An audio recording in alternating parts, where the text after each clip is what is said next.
All right, welcome to the stream. We got a cool game to discuss today. Without further ado, this is a shout out to Goofyfoot who recommended this game.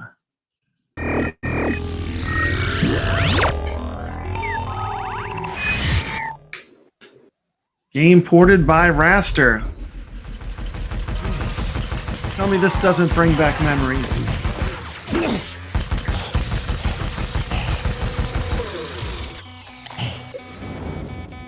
Definitely a game I remember playing in 1999 and 2000 for sure is Quake 3 Arena. Just a fantastic first-person shooter. You got Sarge taking a last stand. This is actually Dreamcast footage you're watching. This is all captured from a real Dreamcast.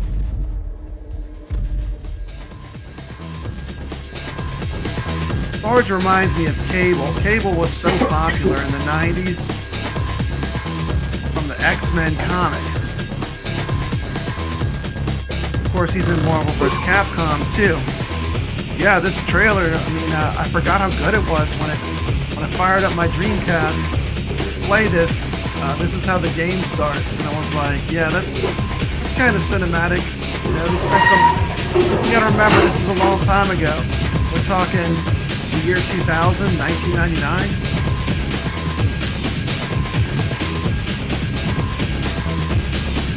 Hey Ralphie, welcome to the stream.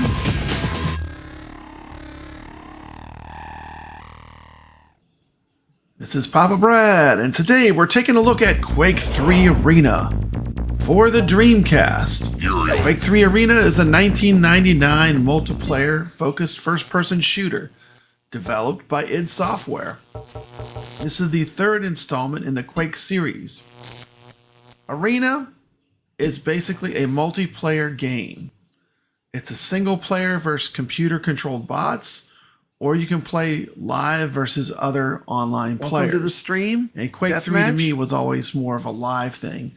But I'm here to check it out on the Dreamcast. Shout out to Goofyfoot who asked for this Dreamcast review. One of the main things about this game is it has a pretty minimalist design. You're basically, everything in this game is either kill or be killed. The game was popular because, for the most part, this game is fun and engaging. It's very fast-paced. A lot of reviewers, at the time when this game came out, they liked the crisp graphics and the focus on multiplayer action. Quake 3 Arena does not have a plot-based single-player campaign. Basically, it's you versus the computer-controlled players known as bots. The story and plot of the game is pretty simple. The greatest warriors of all time fight for the amusement of a race called the Vadrigar and the Arena Eternal. The introduction video shows the abduction of a warrior, Sarge, who's making his last stand.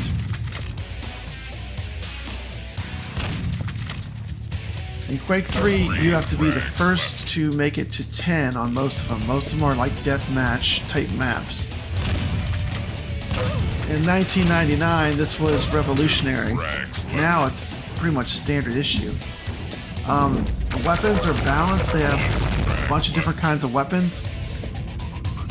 Quake 3 Arena features several characters from previous Quake games, including Bitterman and Ranger character from Quake. What character did you like playing as? id Software's game Doom.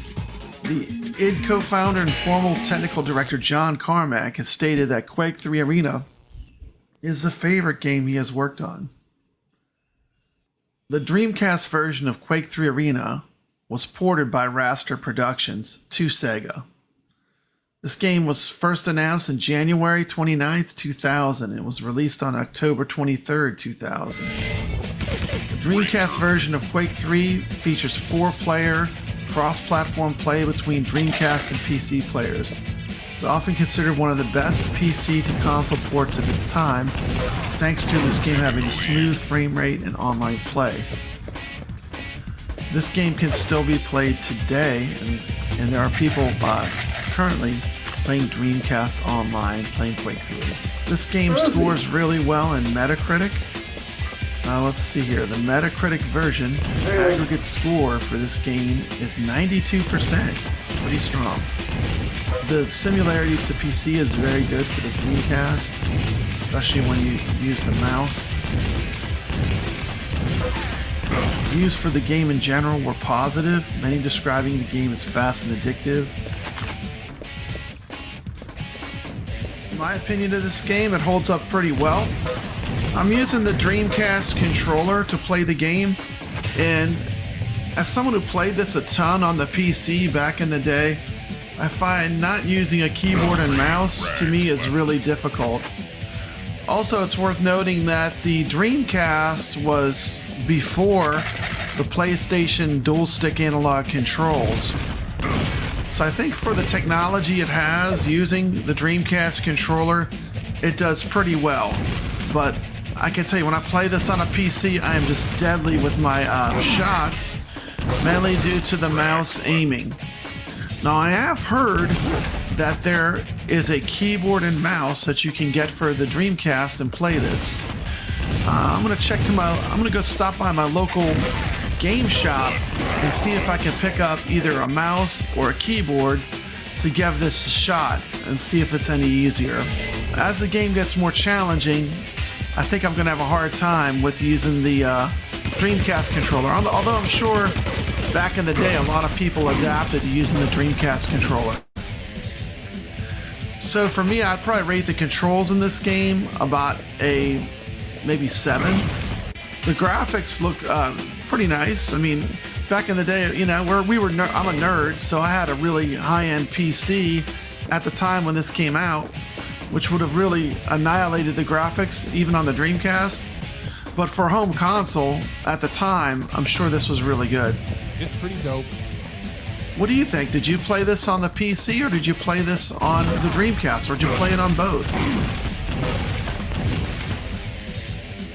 Always have been a huge fan of id Software.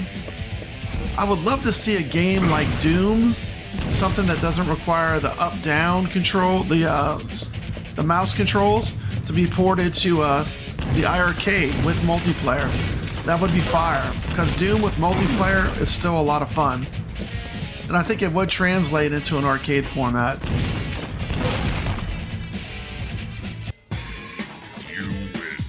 Okay, on the next enemy, the next match, I'm going to definitely lose because it's going to get too hard. I'll be checking back with you. Hopefully I scored something at the game store.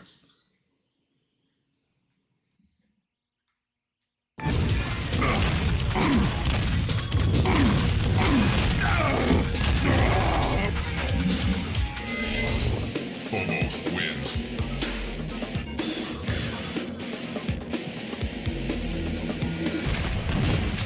Okay, I am back, and look at what I found. An official Dreamcast mouse. How cool is that? It did not have the keyboard, but they did have the mouse. So I'm using the Dreamcast analog stick to move. I'm using the mouse to aim. It's a great improvement. I mean, who remembers a ball mouse? I mean, I haven't seen one of these probably since the 2000s. And of course now I am papabrad. I made a little skeleton for myself. There's a close-up of the mouse and the controller setup I'm using. He's catching up. Come on, get him. Yeah, definitely I think the way to play this would be with the keyboard and the mouse. If you can score one that works with the Dreamcast. There's also a Typing of the Dead game that looks fun that you can play with the keyboard. So I think I am going to try to get a keyboard eventually. Yeah, fun game. The mouse greatly improves your accuracy though as far as aiming. So what do I think of this game? I think it's really fun. It's a good game. It's really an achievement probably when it came out. Oh no! Don't let him win. Of course today, you know, we are spoiled. We have so many first-person shooters to choose from. But, you know, they're going back to the origins. Get him, get him, get him. This is it's a fun retro game. Check it out. Oh, dang. Oh, it was so close. Too bad, too sad of you. I'm going to lead you out with some awesome photos I discovered while I was researching Quake 3 on the Dreamcast. If you like Dreamcast content or home arcade content, consider subscribing to Papabrad's Gaming. And don't forget, hit that thumbs up button while you're at it. If you have a Dreamcast game you would like to have me check out and play, leave it in the comments section of this video. I always check my comments. Thank you so much for watching. This is Papa Brad, reminding you to always stay legit and get lots of frags. This has been my review of Quake 3 on the Dreamcast. Great game. Pick it up. Give it a try if you have a Dreamcast or through emulation.